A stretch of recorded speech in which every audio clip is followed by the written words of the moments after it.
Expulsé d'un restaurant de luxe pour paraître déplacé, le lendemain, un SUV noir s'est garé et personne n'était prêt à voir qui en est sorti. Le fils de Charlotte faisait ce que fait le printemps, brillant, un peu prétentieux, rebondissant sur chaque immeuble en verre du centre-ville. C'était une journée parfaite pour conclure un accord. Cassandra Belton venait de terminer la visite d'une jeune couple dans leur première maison. Une petite maison de 3 chambres avec des planchers qui grincent et un potentiel fou.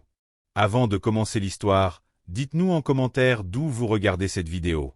Si elle vous plaît, pensez à vous abonner pour ne rien manquer de nos prochaines publications.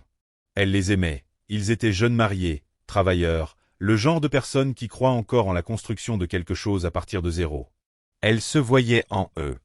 À 52 ans, Cassandra avait fait exactement cela, construire quelque chose à partir de rien. Pas de fonds en fiducie, pas de raccourcis, juste du temps, de la persévérance et un refus d'abandonner. Elle n'était pas flashy, elle n'en avait pas besoin.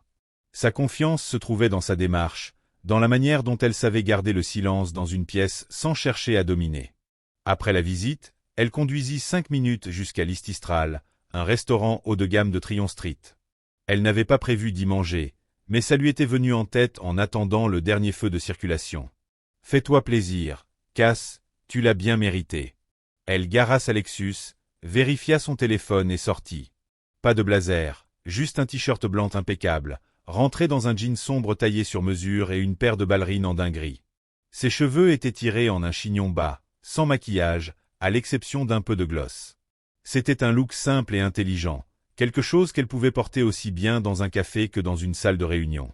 La réceptionniste lui jeta un coup d'œil rapide, lui offrit un sourire entraîné et la conduisit à une table près de la fenêtre. La foule du déjeuner n'était pas encore arrivée. Cassandra jeta un œil au menu, déjà en train de rêver du saumon grillé avec du couscous, puis avant même que son nom n'arrive, il apparut. Il avait environ 38 ans, mâchoire carrée, cheveux gominés, trop de parfum.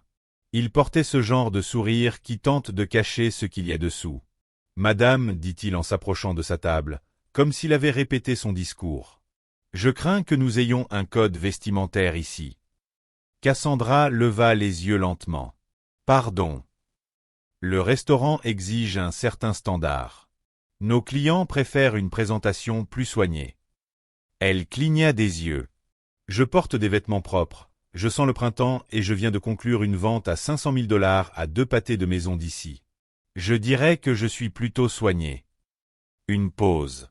Son sourire se crispa. « Nous avons eu des préoccupations. » Elle inclina la tête. « Des préoccupations de qui ?» Il jeta un coup d'œil vers la réception, puis revint vers elle. « Je vais devoir vous demander de partir. » Il n'y eut pas de scène. Cassandra ne cria pas, elle ne pleura pas. Elle posa une question, calme, posée. « C'est à cause de mes vêtements ou de ma peau ?» Il ne répondit pas. Il fit signe à la sécurité. Un jeune homme, visiblement mal à l'aise, s'approcha et d'une voix basse lui demanda de ramasser ses affaires. Elle se leva, prit son sac à main et sortit. Pas de drame, juste un silence qui collait à chaque pas qu'elle faisait. Dehors, elle s'assit dans sa voiture, ferma la porte et regarda droit devant elle pendant un long moment. Elle ne contacta personne, ne filma pas une vidéo, mais quelqu'un d'autre l'avait fait. D'un coin de la salle, près du bar, une femme avait observé toute la scène, l'avait filmée, l'avait téléchargée, puis avait tagué le restaurant, les médias locaux, tout le monde. À la tombée de la nuit, la vidéo avait atteint 230 000 vues, puis, à minuit, 2,3 millions. Le téléphone de Cassandra commença à clignoter. Son assistante, son neveu, des clients, même quelqu'un du Charlotte observait, mais elle ne répondit pas. Parce que Cassandra ne réagirait pas, elle répondrait. Et ça, c'est deux choses très différentes. Le lendemain matin, à l'aube, l'Estral avait un problème. Pas un petit problème qu'il pouvait régler avec un DM ou des excuses vagues. Non, c'était national, bruyant, un genre de bruit qui amène des avocats et des responsables de la communication à des appels Zoom dès l'aube, alors que le café est encore en train de couler. La vidéo durait à peine 37 secondes. Elle s'ouvrait sur une femme noire et calme assise près de la fenêtre, regardant son menu. Le restaurant semblait presque vide en arrière-plan. On entendait légèrement des couverts s'entrechoquer, le bourdonnement du jazz doux, puis lui, le manager, s'approchant comme s'il allait proposer un refil, mais sa posture était tout à fait incorrecte, sa voix trop basse, trop polie, trop raide, ce calme artificiel que les gens utilisent quand ils savent qu'ils ont tort, mais qu'ils veulent quand même garder le contrôle. Le spectateur n'entendait pas tout, mais il attrapait juste assez. Nous avons un code vestimentaire, des préoccupations, nous vous demandons de partir. La caméra pivota légèrement pour montrer Cassandra se levant, ne disant rien, juste ramassant son sac. Et puis, une phrase silencieuse. Est-ce mes vêtements ou ma peau? À cet instant, toute la section des commentaires se figea. Ils rembobinaient, regardaient encore. Cette ligne frappa les gens d'une manière à laquelle ils ne s'attendaient pas. Ce n'était pas un cri, ce n'était pas un discours, juste une question. Mais une question qui frappa comme un marteau. Twitter fut le premier à exploser. Puis TikTok. Facebook suivit avec ses longs posts de personnes qui avaient été là aussi. Et lentement, les gens commencèrent à creuser. Qui était cette femme? Pourquoi ne parlait-elle pas? Il, dit-elle, sourit mais ce n'était pas un sourire suffisant. Alors commençons par la société qui possède le bâtiment. Si elle loue à Lististral, elle est responsable de ce qui se passe sur cette propriété. Cassandra se pencha en avant. Et le responsable? Laissez-moi creuser un peu, dit-il. Mais oui, il existe des voies. Vous avez été publiquement expulsé d'un établissement sans enfreindre la politique. Si c'était à propos de vêtements, c'est subjectif. Si c'était pour autre chose, c'est civil. Cassandra prit une gorgée de son thé, puis demanda « Et qu'en est-il de faire plus que simplement déposer une réclamation ?»« Vous voulez dire la presse ?»« Non, répondit-elle, je parle d'une conversation, d'une rencontre, quelque chose qu'ils ne sont pas prêts à affronter. » Il haussa les sourcils. « Une réunion avec moi et quelques autres. »« Qui sont les autres ?» demanda-t-il. Elle sourit faiblement. « Des personnes qui savent exactement ce que c'est que d'être moi. » et quelques-unes qui ne le savent vraiment pas, mais qui en ont besoin. Il marqua une pause. « Tu es sûr ?»« J'en ai fini d'être poli pour protéger le confort des autres, répondit-elle. Ils étaient confortables quand ils m'ont humilié, et maintenant j'ai fini de rendre les autres confortables à mes dépens. » Le lendemain après-midi, l'heure du déjeuner arriva avec son rythme habituel chez Lumistral. Les serveurs glissaient entre les tables portant des plateaux d'eau pétillante et de flétans poêlés. La salle à manger bourdonnait de bruit, de couverts et de murmures. Owen Lindley, le responsable, se tenait derrière le stand d'accueil, la posture raide, les yeux cherchant chaque coin comme s'il attendait quelque chose, mais sans savoir quoi. Puis cela arriva. Un Cadillac Escalade noir se gara devant le restaurant, ses vitres si teintées qu'elles renvoyaient le trottoir. Au début, personne ne prêta attention. C'était un endroit où les véhicules de luxe allaient et venaient toute la journée, mais le voiturier hésita, et lorsque la porte arrière s'ouvrit, l'air sembla légèrement changer. Cassandra Belton sortit la première. Elle était habillée presque exactement comme la veille. T-shirt blanc, jean, ballerine en Suède. Mais elle portait maintenant un long manteau beige et se déplaçait avec la certitude silencieuse de quelqu'un qui n'a plus rien à prouver. Derrière elle, 3 autres personnes sortirent du véhicule. Harlan Desmond, valise en main, une femme dans la soixantaine avec des tresses argentées épaisses et une expression sérieuse, le docteur. Renée Darnell, professeure de sociologie et militante de longue date pour l'équité raciale dans les espaces publics, et enfin un homme habillé avec élégance, en pantalon bleu marine et chemise en lin, André Wyss, directeur régional d'un groupe d'investissement immobilier de haut niveau. Il n'était pas là pour la presse. Il était là parce que son entreprise possédait le bâtiment que Lististral louait. Owen observa la scène depuis derrière les portes vitrées, son visage pâlit. Il se tourna vers son assistant manager et marmonna quelque chose à propos d'un appel à passer, mais il était trop tard.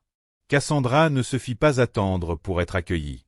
Elle entra par la porte comme si elle n'avait jamais été expulsée. Cette fois, elle n'était pas là pour manger, mais pour parler. Le matraé s'arrêta. « Maman, nous sommes attendus, dit Cassandra d'une voix douce mais indiscutablement ferme. André s'avança, hocha la tête aux employés et ajouta « Salle de conférence, s'il vous plaît, et dites à M. Lindley qu'il devrait probablement être là. » Le personnel ne protesta pas. 10 minutes plus tard, dans la salle privée à l'étage, habituellement réservée pour des dégustations de vin et des événements d'entreprise, ils étaient assis autour d'une table en chêne poli. De l'eau leur fut servie, la porte se ferma et, pour la première fois, Owen Lindley se sentit tout petit. Harlan ouvrit un dossier mince et posa une copie imprimée du code vestimentaire du restaurant. « Donc, commença-t-il en feuilletant la page. Les t-shirts blancs sont interdits. » Owen se tortilla sur son siège. Nous préférons les chemises à col, répéta Harlan, mais elles ne sont pas obligatoires. Eh bien, il s'agit aussi du ton, continua Owen. Présentation, nous avons un standard. Votre cliente, dit Harlan en hochant la tête vers Cassandra, est une entrepreneuse bien connue dans cette communauté. Aucun signe d'intoxication, aucun comportement perturbateur, elle s'est assise tranquillement, a consulté le menu et a été expulsée. Pourquoi? Owen se tortilla encore.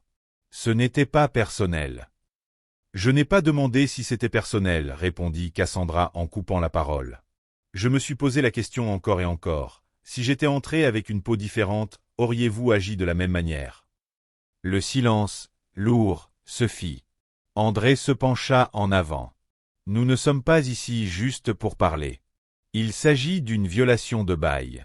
Ce restaurant opère sous une clause de non-discrimination dans le cadre de nos termes de location. Vous êtes peut-être le responsable, monsieur Lindley, mais je représente l'entité qui possède ce bâtiment et nous réévaluons votre statut. La bouche d'Owen s'ouvrit, mais aucun mot ne sortit. Le docteur Darnell prit la parole ensuite. Il ne s'agit pas juste d'une femme qui a été expulsée, il s'agit du message que l'on envoie quand on prend le silence pour de la faiblesse. Vous ne vous attendiez pas à ce qu'elle revienne, n'est-ce pas?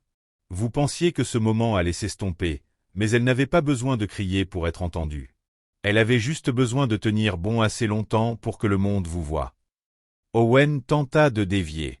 Regardez, si elle veut des excuses. Je ne veux pas vos excuses, dit Cassandra. Je veux des comptes et un changement dans la façon dont les gens sont traités ici. Pas seulement moi. Tout le monde.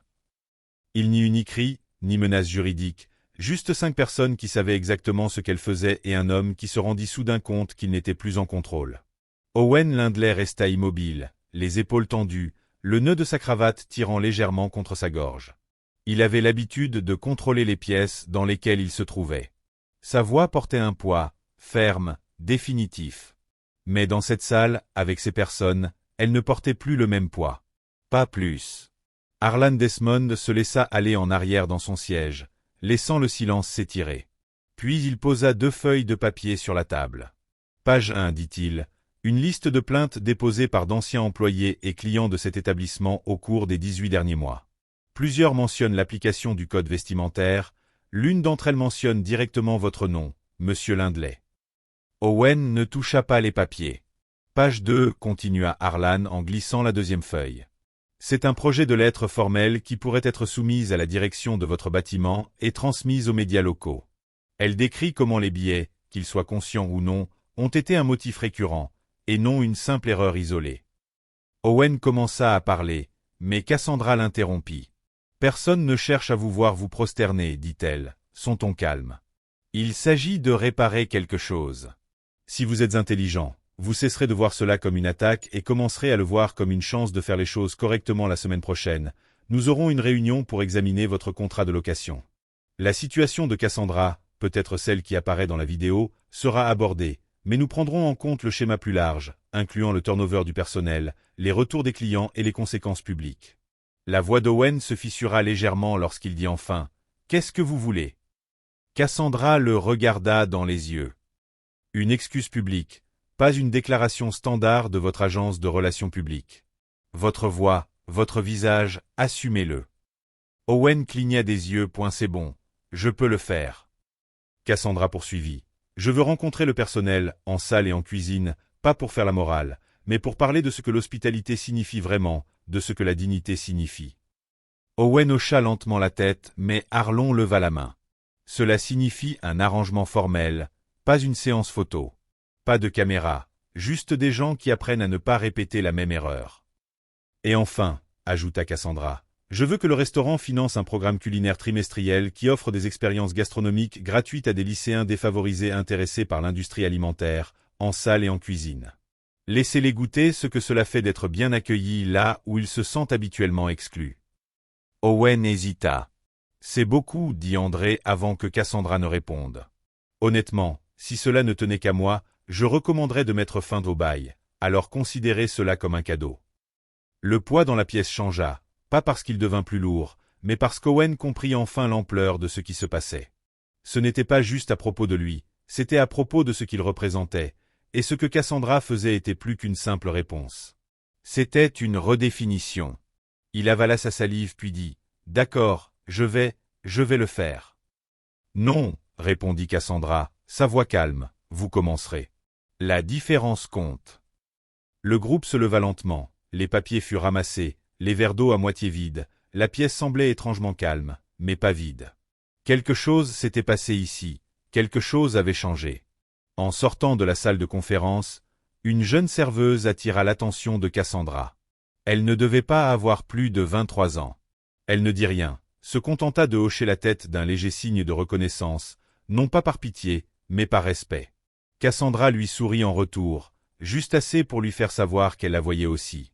Et en bas, alors que la salle à manger principale continuait de servir du risotto aux truffes et du vin, un changement était déjà en marche, que le restaurant le sache ou non. La vidéo d'excuses du restaurant fut mise en ligne le matin suivant. Elle était courte, juste moins de 2 minutes, filmée à l'intérieur de la salle à manger principale de l'ami Mistral avec le bar en arrière-plan. Owen se tenait devant une petite table ronde, les épaules carrées mais le visage marqué.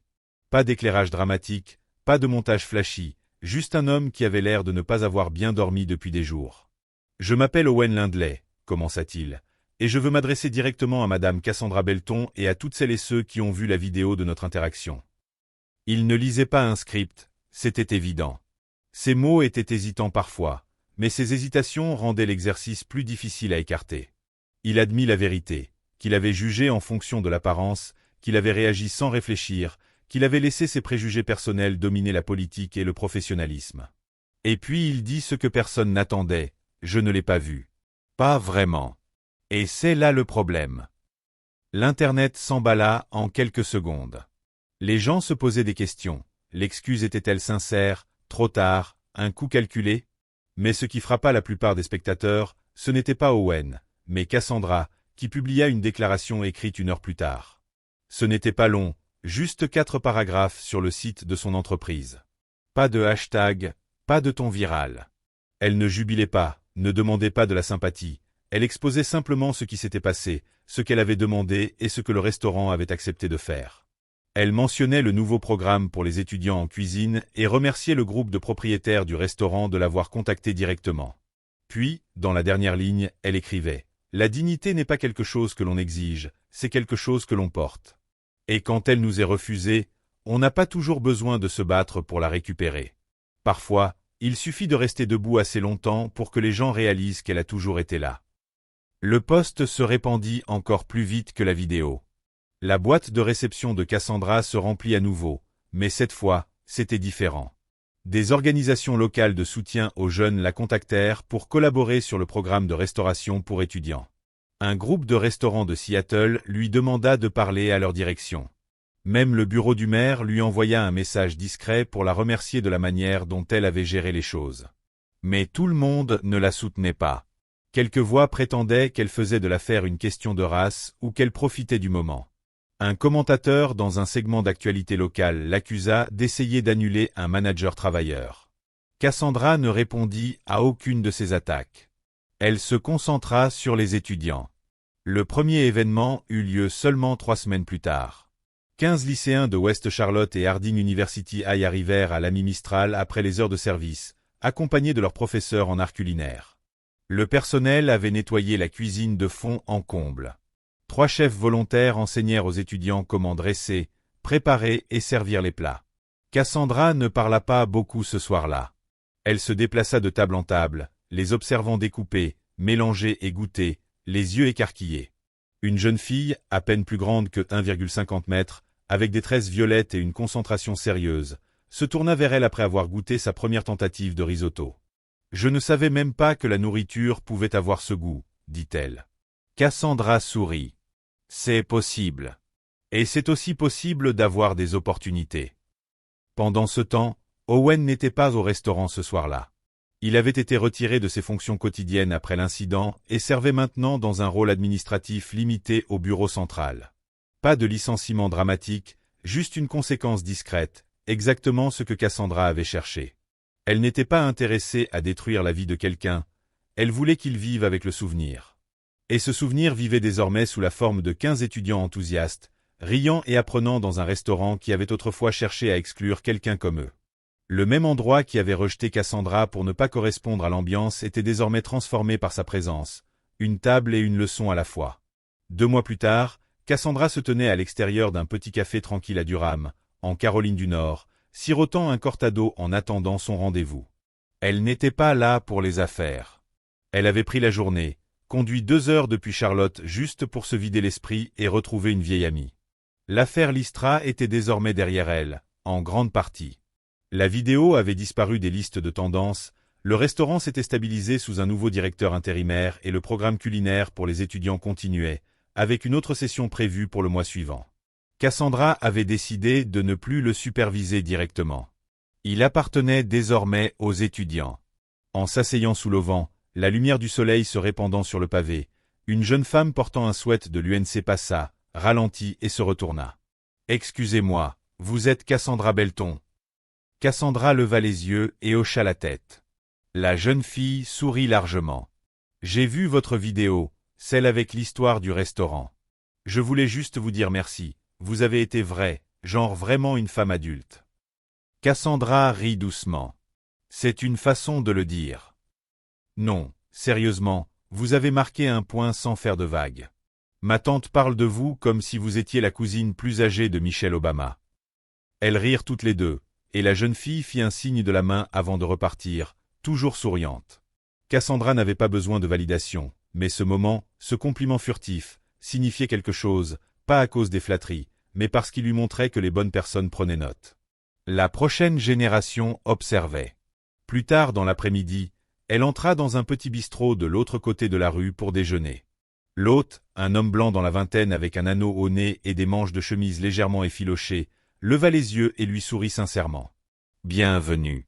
Vous dînez seul ou vous attendez quelqu'un ?»« Seul, » répondit-elle. « Parfait. » Il attrapa un menu et la conduisit à une table près de la fenêtre où la lumière du soleil traversait la table. Sans hésitation, sans un deuxième regard à son habillement aujourd'hui, un simple chemisier en lin et un pantalon beige, elle s'assit. Lorsqu'il partit chercher de l'eau, Cassandra observa autour d'elle. Un couple se disputant doucement au fond, 2 femmes partageant un dessert, un homme tapant frénétiquement sur son ordinateur portable, comme si le monde allait bientôt se terminer. Normal. Ordinaire. Magnifique dans sa simplicité. Elle pensa à ce jour-là à l'ami Mistral, au changement sur le visage d'Owenley, au soutien discret qu'elle avait reçu, aux critiques aussi. Elle n'avait aucun regret. Parce que ce moment lui avait appris et rappelé aux autres que le silence n'est pas l'absence de force. Parfois, c'est la forme la plus profonde de force, celle qui écoute, qui attend, qui surveille le bon moment pour agir, et quand elle agit, elle ne demande pas la permission. Elle sortit son téléphone et ouvrit l'application Notes. Elle tapa une phrase en haut de la nouvelle page. « Ne gaspillez pas votre voix sur le bruit, gardez-la pour l'écho. » Elle l'avait entendu de sa mère, il y a des années. Cela ne signifiait pas rester silencieux, cela signifiait être stratégique, être précis. Utilisez votre présence comme un scalpel, pas un marteau. Lorsque le serveur revint avec son eau, accompagné d'un gentil « Prenez votre temps », Cassandra sourit. Elle n'avait pas besoin de faire un point aujourd'hui. Elle n'avait pas besoin de prouver quoi que ce soit. Elle l'avait déjà fait.